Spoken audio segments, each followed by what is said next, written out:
So let us read the question. Which of the following quantities, which one has dimensions different from the remaining three? Energy per unit volume, force per unit area, product of voltage and charge per unit volume, and angular momentum. So which one of the following option is correct here? So first of all, we will see the key concept of the question.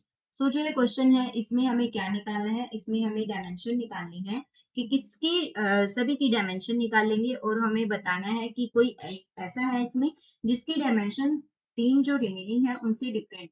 Okay, तो इस question को हम solve करने के लिए हमें dimension निकालनी है मेनली, और डायमेंशन के लिए हम क्या यूज करते हैं, M L T, where M is for mass, L is for length, T is for time. Okay, और ये जो डायमेंशन आती है that is A B C. That means M की कुछ पावर आएगी 1 2 3, ओके, माइनस में भी हो सकती है एल की भी और टी की भी। Okay, so M L T, M is for mass, L is for length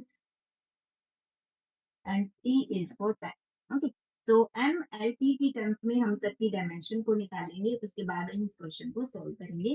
तो let us come to the question. हमारे पास क्वेश्चन में ए ऑप्शन में हमारे पास है एनर्जी पर यूनिट वॉल्यूम की हमें डायमेंशन निकालनी है।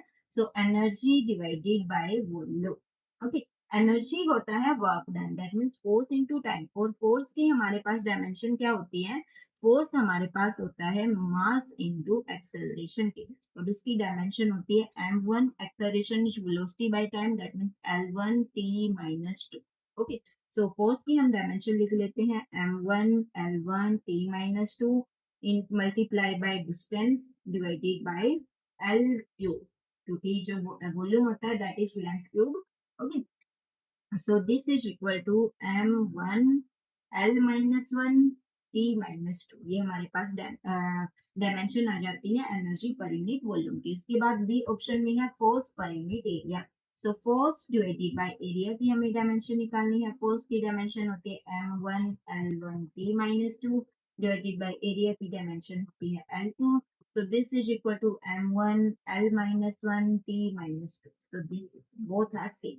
Okay, now हमें निकालना है product of voltage and charge per unit volume. Okay, so product of voltage and charge per unit volume, that means V into Q divided by volume. Okay, so voltage हमारे पास voltage and charge है mainly. So voltage V into charge क्या होता है, Q is equal to charge is equal to current into time.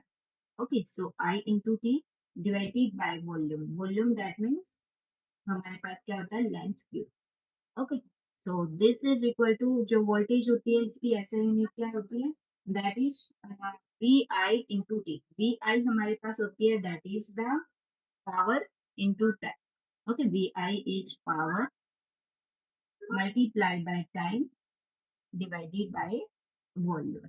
Okay, so जो power है, power is in the terms of joule, और ये ऐसा यूनिट, इसकी जो ऐसा यूनिट होती है power, that is equal to m1 l2 t minus 3 multiply by time की होती है t डिवाइडेड बाय वॉल्यूम होता है l क्यूब। ओके, सो हमारे पास क्या आ जाएगा यहाँ से m1 l minus 1 t minus 2।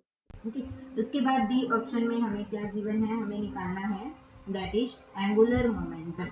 सो जो एंगुलर मोमेंटम होता है L, that is equal to M V R, mass into velocity into radius. So this is m1, velocity is l1 t minus 1 and radius is distance, that means l1। तो ये आ जाता है m1 l2 t minus 1, ये आ जाती है हमारे पास l की। Okay, so this is, सो हमारे पास कौन सा डिफरेंट है यहाँ पे, सो हमारे पास जो ऐसे यूनिट दैट मीन्स डायमेंशन किसकी डिफरेंट है, that is this is different from all, different from all others. Okay, because there is L square T minus 1। Okay, बाकी सभी में हमारे पास एल माइनस 1 टी माइनस 2 है। So D option is correct here. This is the exact answer of the question. I hope you understood it well. Best of luck.